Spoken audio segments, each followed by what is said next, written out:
दोस्तों, विकास कुमार नाम का एक लड़का जो दुबई में एक इलेक्ट्रिकल इक्विपमेंट बनाने वाली कंपनी में काम करता था सुपरवाइजर के तौर पर।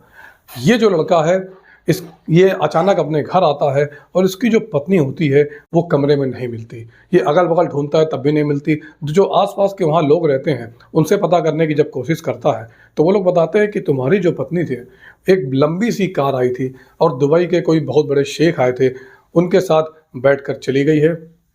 जैसे ही ये बात उस विकास कुमार को पता चलती है, उसके पैरों तले ज़मीन खसक जाती है। वो तुरंत अपने मैनेजर को फ़ोन करता है और बोलता है कि सर, मेरी पत्नी अचानक गायब हो गई है, वो कहाँ है? तो जो मैनेजर होता है वो पता करके बताता है कि तुम्हारी जो पत्नी है वो बिल्कुल सुरक्षित जगह है और सही जगह है। 3 दिन बाद तुम्हारी पत्नी तुमको वापस मिल जाएगी। जैसे ही ये बात वो मैनेजर बोलता है तो विकास कुमार स्तब्ध रह जाता है और पागलों की तरह हरकतें करने लगता है। नमस्कार दोस्तों, आज की ये जो कहानी है ये बहुत ही रोचक है। आप लोग इस कहानी को कहाँ से सुन रहे हैं कमेंट बॉक्स में ज़रूर बताइएगा और दोस्तों वीडियो को लाइक कर लीजिए और चैनल को सब्सक्राइब कर लीजिए। दोस्तों शुरू करते हैं आज की ये कहानी। दोस्तों, मध्य प्रदेश का एक जिला पड़ता है ग्वालियर। ग्वालियर का ही एक गांव पड़ता है। उस गांव का लड़का रहने वाला होता है विकास कुमार। ये विकास कुमार जो होता है ये पहले से बहुत ही गरीब परिवार से होता है। किसी तरीके से अपनी इंटर तक की पढ़ाई पूरी करता है और इसी बीच में बिजली का काम सीखने लगता है और बिजली का काम सीखने के बाद आईटीआई करता है और आईटीआई करने के बाद ये पहले दिल्ली में कुछ दिन काम करता रहता है और दिल्ली में काम करने के बाद इसको एक जगह से ऑफ़र मिलता है दुबई से। दुबई की ही एक कंपनी होती है, उस कंपनी में इसको जॉब मिल जाती है जहाँ पर अच्छी खासी सैलरी मिल रही होती है। अब जो ये लड़का होता है विकास, ये सोचता है कि मैं दुबई जाऊँगा, बहुत अच्छा पैसा कमाऊँगा। तो ये उस कंपनी का जो ऑफ़र लेटर होता है उसको एक्सेप्ट कर लेता है और उसके बाद ये सीधा अपने गाँव आता है और गाँव आके सबको बताता है कि अब मेरी दुबई में नौकरी लग चुकी है और मैं जा रहा हूँ। इसके जो माँ-बाप होते हैं, जो परिवार वाले होते हैं, बहुत ही ज़्यादा खुश हो जाते हैं और कहते हैं ठीक है बेटा जाओ। तो गाँव से जो पैसे-वैसे की कमी होती है वो उधार लेते हैं। इसका जो हवाई जहाज़ था वो दिल्ली से था, तो ये पहले ग्वालियर से दिल्ली आता है। दिल्ली आकर ये वहाँ से फ़्लाइट पकड़ता है और सीधे फ़्लाइट पकड़कर दुबई पहुँच जाता है। दुबई में उस कंपनी में जाता है, खूब मन लगाकर मेहनत करता है, काम करता है। 1 साल तक कोई छुट्टी नहीं लेता है। जो कंपनी के इसके बॉस वगैरह होते हैं वो भी इससे बहुत ज़्यादा खुश रहते हैं। ये जो काम था बहुत अच्छे से काम करता था लड़का और बहुत ही ज़्यादा मेहनती था। अब विकास कुमार वहाँ पर धीरे-धीरे वहाँ पर जब काम करता है तो शुरुआत में लेबर के तौर पर जाता है, लेकिन धीरे-धीरे करके इसकी उन्नति होती जाती है और इसको नॉलेज भी बहुत अच्छा नॉलेज हो जाता है। अब धीरे-धीरे इसको जैसे-जैसे नॉलेज बढ़ता जाता है तो 1 साल जब हो जाता है तो 1 साल के बाद ये 1 महीने की छुट्टी लेकर अपने घर भारत आता है। एमपी में ग्वालियर पहुंचता है, वहाँ पे अपने गाँव जाता है। गाँव जाकर घर वाले जो होते हैं बोलते हैं कि बेटा अब तुम अपने पैरों पे खड़े तो हो ही गए हो, अब तुम्हारी शादी कर दी जाए, क्योंकि एक हमारे रिश्तेदार हैं बहुत दिनों से परेशान है, वो शादी करने के लिए बोल रहे हैं। लड़की को तुम देख लो, लड़की अगर तुमको अच्छी लगे तो शादी कर लो, अब तुम शादी के लायक हो गए हो। जैसे ही ये बात उसके माँ बाप बोलते हैं तो विकास की भी उम्र हो चली थी। विकास भी सोच रहा था कोई अच्छा जीवन साथी मिल जाए। तो लड़की की दिखाई सुनाई होती है और जब विकास कुमार पहली बार लड़की को देखता है, लड़की का नाम नीलिमा होता है। जैसे ही विकास नीलिमा को देखता है, विकास उसको देखकर देखता ही रह जाता है। बड़ा ही खूबसूरत, एकदम जवान, हसीन और जमील, बहुत ही खूबसूरत लड़की होती है और विकास उसको देखते ही हाँ कर देता है। विकास की एक शादी की डेट तय की जाती है और उसी कुछ समय के बाद उसकी शादी तय कर दी जाती है और ये जो छुट्टी में है तो छुट्टी के दौरान ही इसकी शादी कर दी जाती है। शादी हो जाती है और इसके बाद करके 1 महीना ख़त्म हो जाता है इसकी छुट्टी का। अब विकास का जाने का समय हो जाता है। विकास की दिल्ली से फ़्लाइट होती है। विकास अपनी पत्नी से मिलता है, गले लगता है, अपने माँ-बाप से मिलता है, उनका आशीर्वाद लेता है और दुबई के लिए निकल जाता है। अब उसकी जो फ़्लाइट थी वो दिल्ली से थी। दिल्ली आता है, दिल्ली से फ़्लाइट लेता है और फ़्लाइट से दुबई पहुंच जाता है और वहां पर जाकर खूब मेहनत करता है और बहुत अच्छा काम करता है। चूँकि अब इसकी शादी भी हो गई थी, अब इसके ऊपर डबल ज़िम्मेदारी हो जाती है। जो वहाँ का इसका बॉस था, बॉस का नाम होता है जगन राव, जो इसका मैनेजर होता है। मैनेजर से इसकी बहुत अच्छी बनती थी, क्योंकि ये जो जगन राव था, ये भी भारत का ही तमिलनाडु का रहने वाला था। दोनों की बहुत ही अच्छी दोस्ती हो जाती है और मैनेजर इसको, क्योंकि ये दोनों एक ही देश के होते हैं, तो एक दूसरे से बड़ा लगाव हो जाता है। अब इसी बीच जो इसकी पत्नी थी, वो भारत में अकेलेपन का शिकार हो जाती है और उसको लगता है कि मेरे पति कहाँ हो, तुम कब मिलोगे, कब नहीं मिलोगे, क्या करोगे। अब जब इस तरीके की बातें होती रहती तो फ़ोन से बहुत सारी बातें होती हैं, लेकिन अब नई-नई शादी होती है तो ये दोनों एक दूसरे के बिना न रह नहीं पा रहे होते हैं। इसकी जो पत्नी होती है वो अधिकतर रोती रहती है, क्योंकि वो अकेली घर पे काम-धाम कर दिया, उसके बाद वो खाली बैठी रहती, वो क्या करे? जो विकास कुमार होता है वो सोचता है कि अब मैं क्या करूं, अगर मुझे अपनी पत्नी को संभालना है तो ये नौकरी मुझे छोड़नी पड़ेगी। बहुत परेशान हो जाता है, क्योंकि उसकी पत्नी जब भी फ़ोन करो तो वो रोती ही रहती थी। ये बात ये अपने मैनेजर को बताता है कि सर, मैं ये नौकरी छोड़ना चाहता हूँ और भारत में ही रहना चाहता हूँ और आप मेरा जो भी फंड वंड है वो मेरा दे दीजिए, मैं ये देश छोड़कर जाना चाहता हूँ। अब चूँकि दोस्तों 1.5 साल का समय बीत चुका था और ये भी बाहर ड्यूटी करके ऊब जाता है। जो इसका मैनेजर होता है जगन राव, वो मैनेजर इससे बोलता है कि देखो, नौकरी छोड़ने से तुम्हारा क्या फ़ायदा होगा, भारत में जाओगे 15-20 हज़ार के लिए, फिर मारा-मारी होगी, क्या मतलब है? मगर ये बोलता है नहीं सर, मुझे छोड़ना है, आप मुझे जो भी फंड वंड है मेरा कर दीजिए, मैं अपनी त्यागपत्र मैं अपना दे देता हूँ और भारत में ही कोई ना कोई काम करूँगा।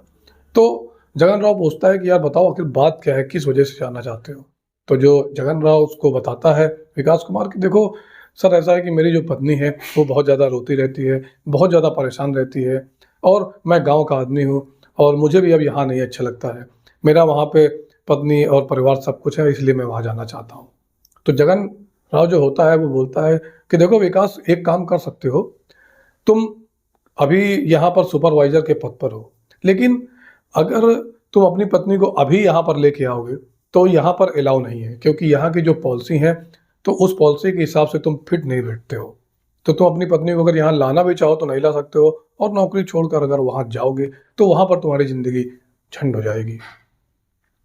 अब ये बात विकास के मन में बहुत दिन से चल रही थी कि ये बात तो सही है कि जो पैसा दुबई में मिल रहा है, वो पैसा उसको भारत में नहीं मिलेगा। अब वो सोच में पड़ जाता है।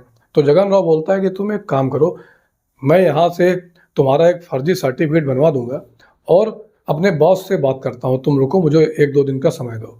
तो जगन राव जाता है, वहीं पे दुबई का जो शेख होता है, जो इस कंपनी का मालिक होता है, उसके पास जाता है और शेख साहब के पास जाकर बोलता है कि सर, एक हमारा एम्प्लॉय है विकास कुमार, और ये एम्प्लॉय सर ये नौकरी छोड़ना चाहता है। और तो जो शेख होता है कहता है ठीक है, छुड़वा दो, क्या दिक्कत है, हो जाएगा तो कोई दूसरा आ जाएगा। अब जगन राव बोलता है कि सर देखिए, ये बहुत ही ज़्यादा मेहनती लड़का है और ये लेबर से भर्ती हुआ था, आज सुपरवाइज़र बन चुका है और हम लोगों की कंपनी का बहुत ज़्यादा ये फ़ायदा करवाता है। तो दुबई के जो शौक होते हैं वो सोचते हैं कि यार अच्छा, ऐसी बात है क्या? तो जगन राव बोलता है कि सर, बहुत ही अच्छा लड़का है, अगर आप इसका यहीं पे सर्टिफिकेट बनवा दें और इसको इंजीनियर की एक उसको आप अगर आप इसको इंजीनियर की पोस्ट दे दें, तो ये अपने फैमिली को भी यहीं पे ला सकता है और यहाँ पर आराम से अपना काम भी करता रहेगा और हम लोगों का कोई घाटा भी नहीं होगा। अब इसको काम करते-करते इतना समय हो गया है और बहुत ही ज़्यादा होशियार हो चुका है। और दोस्तों, जैसे ही ये बात दुबई के शेख को बताता है, तो जगन राव से बोलता है कि चलो ठीक है, तुम एक काम करो, इसका सर्टिफिकेट बनवा दो, मैं जो भी पोस्ट है उस पे मैं साइन कर दूँगा। अब दोस्तों, जैसे ही ये बात जगन राव विकास को बताता है, विकास जो होता है वो खुशी से झूम उठता है और कहता है सर, आपने मेरा बहुत बड़ा काम आसान कर दिया और बहुत बड़ी समस्या मेरी हल कर दी। इसके बाद दोस्तों, ये जो विकास होता है, ये विकास ये बात अपने घर पर बताता है और जो विकास है, तो विकास का जैसे ही ये घर पर बताता है तो उसकी पत्नी भी खुशी से झूम उठती है कि अब उसको भी विकास के साथ रहने का मौका मिलेगा। अब दोस्तों, जगन राव जो होता है वो उसका फर्जी सर्टिफिकेट बनवा देता है और उसको इंजीनियर की पोस्ट दे दी जाती है। उसके बाद दोस्तों, धीरे-धीरे समय बीतता है और लगभग 2 साल पूरे हो जाते हैं। तो जो विकास था, विकास अपनी पत्नी से मिलने के लिए भारत जाता है और 1 महीने की छुट्टी लेकर जाता है, क्योंकि 1 महीने से ऊपर की छुट्टी विदेशों में दुबई वगैरह से नहीं मिलती है। ज़्यादा से ज़्यादा 1 महीने की ही छुट्टी मिलती है। वो छुट्टी लेकर ये अपने गाँव आ जाता है ग्वालियर में और अपनी पत्नी को बोलता है कि ठीक है तुम एक काम करो, बैग पैक करो और अब सब कुछ बढ़िया हो गया, मैंने सब व्यवस्था कर दी, हम लोग वहीं चलेंगे, वहीं दोनों लोग रहेंगे। तो जो उसके माँ-बाप होते हैं विकास के, वो बहुत खुश होते हैं कि चलो बेटा बहुत अच्छा तुमने ये किया और ये बहू को भी अपने साथ ले जाओ, ये भी बहुत खुश रहेगी, यहाँ रहती है बेचारी रोती रहती है। इसके बाद दोस्तों वो दिन आ जाता है जब छुट्टी खत्म हो जाती है, तो विकास और नीलिमा दोनों दिल्ली एयरपोर्ट जाते हैं। दिल्ली एयरपोर्ट से इनकी फ़्लाइट होती है सीधा दुबई के लिए और वहाँ पर ये दुबई पहुँचते हैं। जो फ़्लाइट होता है वहाँ पर जाता है विकास और जो उसकी पत्नी होती है वहाँ पर पूरा पहुँचती है। बहुत ही खुश थी दोनों लोग, बहुत ही ज़्यादा एंजॉय करते हैं, घूमते हैं, फिरते हैं, 2-4 दिन पूरा आनंद लेते हैं। उसके बाद घर में जो भी कमी है सजाना-सँवारना, उसकी पत्नी नीलिमा जो है देखने में बहुत ही खूबसूरत थी और खूबसूरत होने के साथ ही बहुत ही ज़्यादा घरेलू महिला थी और परिवार का ध्यान रखने वाली थी। विकास की ज़िंदगी बहुत अच्छी चल रही होती है, तभी जगन राव जो होता है, जो उसका मैनेजर होता है, एक दिन बोलता है कि यार विकास अब तो तुम अपनी पत्नी को ले ही आए हो, तुम्हारी गृहस्थी तो बहुत ही अच्छी चल रही है और तुम्हारे चेहरे पे वो खुशी भी देखने को मिलती है। तो विकास बहुत खुश हो जाता है और जगन राव बोलता है कि यार कभी हमको भी भाभी जी के हाथों का खाना खिलाओ। जैसे ही ये बात बोलता है तो विकास कहता है ठीक है सर, जब आप चाहें, आपका घर है, जब मन हो तब आएँ। तो एक दिन डिसाइड किया जाता है और उस छुट्टी वाले दिन में जो मैनेजर जगन राव होता है वो अपने 2 साथियों के साथ विकास के घर पर पहुंचता है, विकास के फ्लैट पर पहुंचता है और वहां पर पहुंचकर देखता है कि घर बहुत ही ज़्यादा सजा हुआ है। पहले जब विकास अकेले रहता था तो सामान-वामान इधर-उधर बिखरा पड़ा रहता था, लेकिन जब उसकी पत्नी आई तो पूरा घर एकदम सज गया, संवर गया।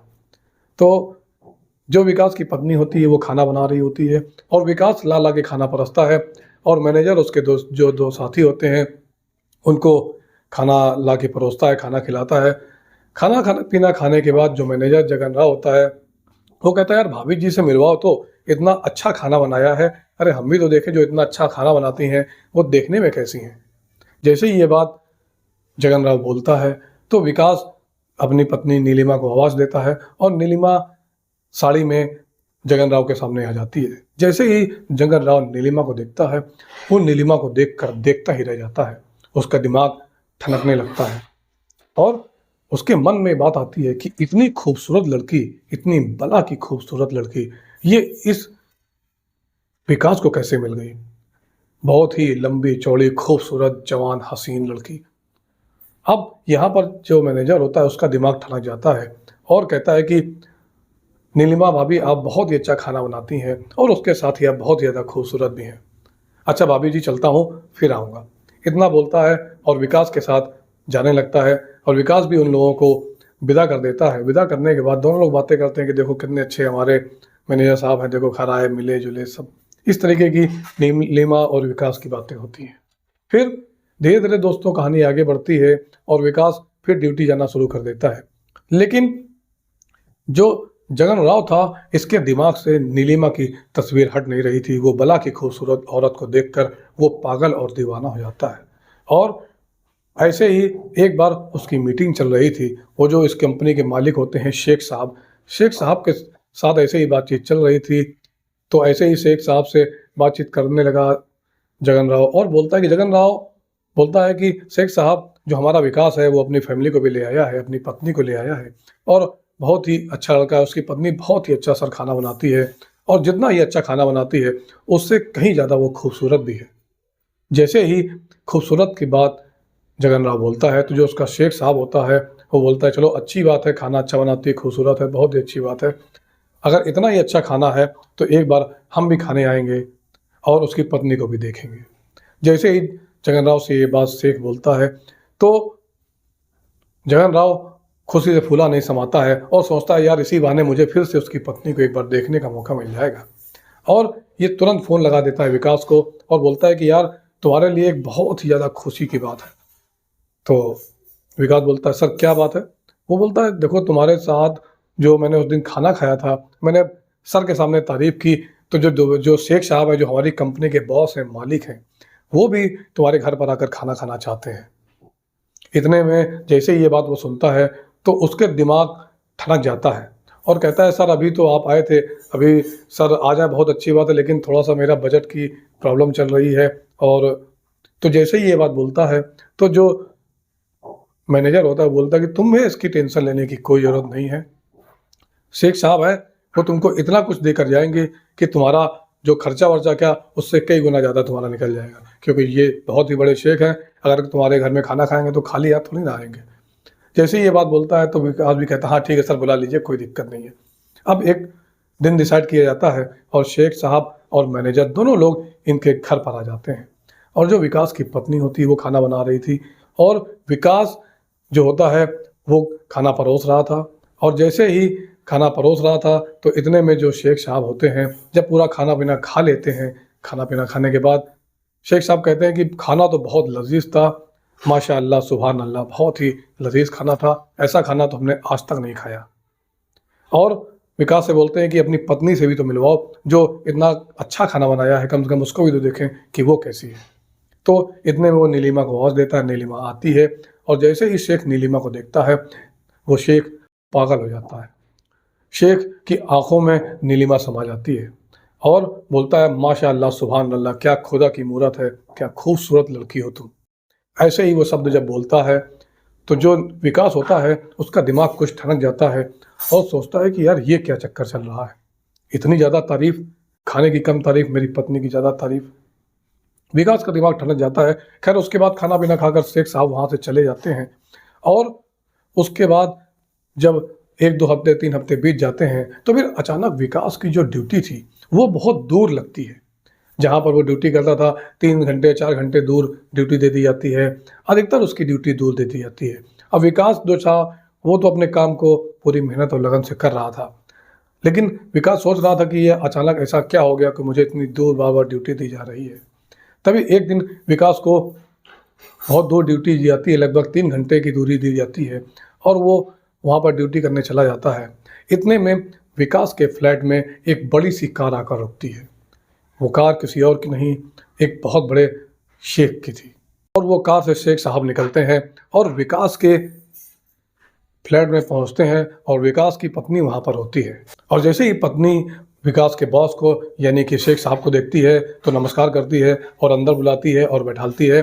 और जो शेख साहब होते हैं वो सोफे पर बैठ जाते हैं और लगातार उसकी पत्नी नीलिमा को देख रहे थे। इतने में नीलिमा जाती है और अपने विकास जो उसका पति होता है उसको फ़ोन कर देती है कि मुझे बहुत डर लग रहा है, तुम्हारे जो शेख साहब हैं वो यहीं पर आ गए हैं, तुम कहाँ हो, जल्दी यहाँ पर आओ। जैसे ही वो शब्द बोलती है तो विकास के पैरों तले ज़मीन खिसक जाती है कि ये क्या हो गया। उसके बाद विकास कहता है, ठीक है तुम परेशान मत हो, बस 1 घंटे में वहाँ पहुँच रहा हूँ, तुमको टेंशन लेने की बिल्कुल ज़रूरत नहीं है। अब दोस्तों इतने में जो शेख होता है वो उसकी पत्नी से कुछ कहता है और जब वो बात बोलता है और उसके बाद जो पत्नी है वो शेख के साथ चल देती है, उसकी कार में जाके बैठ जाती है और वहाँ से चली जाती है। और जो विकास था वो भागता हुआ किसी भी तरीके से अपने फ्लैट में पहुँचता है और वहाँ पर आकर अपनी पत्नी को देखता है, बाथरूम में देखता है, घर में देखता है, रूम में देखता है, अगल-बगल पूछता है, कहीं नहीं मिलती। तो जो और आस-पास के लोग होते हैं उनसे पूछता है, तो वो लोग बताते हैं कि तुम्हारी जो पत्नी थी एक बड़ी-सी गाड़ी आई थी शेख साहब की, उस गाड़ी में बैठकर चली गई है। जैसे ही वो बात सुनता है उसके पैरों तले ज़मीन खसक जाती है। वो पागल दीवाना सा हो जाता है, तुरंत अपने मैनेजर को फ़ोन लगाता है और बोलता है कि सर मेरी जो पत्नी है वो शेख साहब के साथ चली गई है, वो मेरे घर पर आए थे और वो शेख मेरी पत्नी को ले गया है। जैसे ही ये बात जगन राव को पता चलती है तो जगन राव जो था वो भी अचंभे में पड़ जाता है कि आखिर ऐसा कैसे हो गया। अब जगन राव सीधे अपने शेख साहब को फ़ोन लगाता है, उससे पूछता है कि साहब क्या आप उसके घर गए थे, क्या उसकी पत्नी को लेकर आए? तो शेख साहब कहते हैं, अल्हम्दुलिल्लाह, हाँ हम इसकी पत्नी को लेकर आए हैं और ये पत्नी जो इसकी है ये 3 दिन हमारे साथ रहेगी और 3 दिन के बाद हम इसको छोड़ देंगे। अब इतने में जगन राव जो होता है वो कहता है, सर ठीक है, और ठीक है करके फ़ोन काट देता है। अब उसकी क्या हैसियत कि वो शेख साहब के सामने कुछ भी बोले। अब वो तुरंत विकास को फ़ोन करता है और कहता है कि हाँ तुम्हारी जो पत्नी है वो शेख के पास में ही है और 3 दिन के बाद वो तुम्हारे पास वापस आएगी। इतने में जो विकास होता है वो बहुत ही ज़्यादा गुस्सा हो जाता है, एकदम पागल सा हो जाता है और अनाप-शनाप बकने लगता है मैनेजर साहब को कि ये जो जो भी किया जा रहा है ये तुम्हारा ही है, तुम्हारी वजह से ही मेरी पत्नी गई है। ना तुम उस दिन मेरे घर में आते, ना तुम शेख को लेके आते, आज ये देखो मेरी ज़िंदगी में क्या तूफ़ान आ गया। वो बहुत ही ज़्यादा तिलमिला जाता है, परेशान हो जाता है। अब जो जगन राव होता है वो भी बहुत ज़्यादा परेशान हो जाता है कि यार अच्छी लगी वो तो ठीक है, लेकिन ये उठा के कैसे ले गया शेख। अब बहुत ही जो दोस्तों खींचतान शुरू हो जाती है। इतने विकास कहता है मैं जा रहा हूँ और इस शेख के नाम की भी रिपोर्ट लिखवाता हूँ। इतने में जगन राव बोलता है कि यार यहाँ पर तुम परदेश में हो और इस परदेश में तुम उसका कुछ नहीं उखाड़ पाओगे, क्योंकि ये जो शेख है ये यहीं के रहने वाले हैं, इनकी सबसे जान पहचान है और पैसे वाले भी हैं। तुम कुछ नहीं कर सकते और बल्कि तुम्हारी जो इंजीनियर की पोस्ट पे जिस पोस्ट पर तुम हो वो डॉक्यूमेंट भी तो तुम्हारा फर्जी है। वो डॉक्यूमेंट अगर कल को उसने ये बात खोल दी कि तुम्हारा डॉक्यूमेंट फर्जी है तो तुम ज़िंदगी भर यहीं पे जेल में सड़ते सड़ते मर जाओगे और तुम्हारी पत्नी के साथ क्या क्या होगा तुमको पता ही नहीं चलेगा। जैसे ही ये बात बोलता है तो जो विकास होता है उसका दिमाग अचानक ठंडा पड़ जाता है और वो एकदम स्तब्ध रह जाता है कि अब करे तो क्या करे। वो बहुत ज़्यादा परेशान हो जाता है। धीरे धीरे करके किसी तरह दोस्तों 3 दिन गुजरते हैं और 3 दिन के बाद शेख की वो गाड़ी आती है। उस गाड़ी से उसकी पत्नी को फ्लैट में छोड़ दिया जाता है और गाड़ी वापस चली जाती है।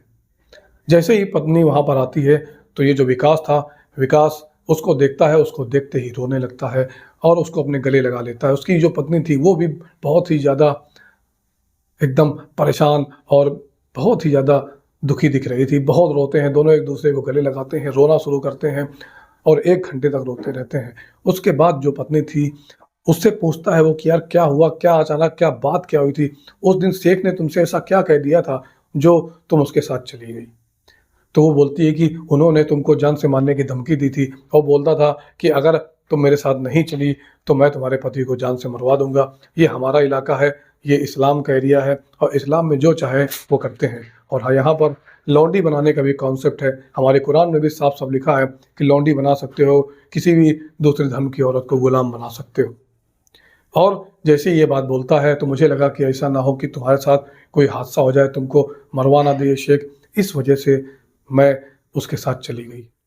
उसके बाद दोस्तों ये दोनों बहुत रोते हैं और तुरंत बोलता है विकास कि देखो अब मुझे ना यहाँ नौकरी करनी है, ना मुझे यहाँ पर रहना है और ये नौकरी मैं अब छोड़ना चाहता हूँ। तो वो बोलती है तुरंत यहाँ से भाग चलो, नहीं तो मेरे साथ क्या क्या होगा मैं नहीं बता सकती।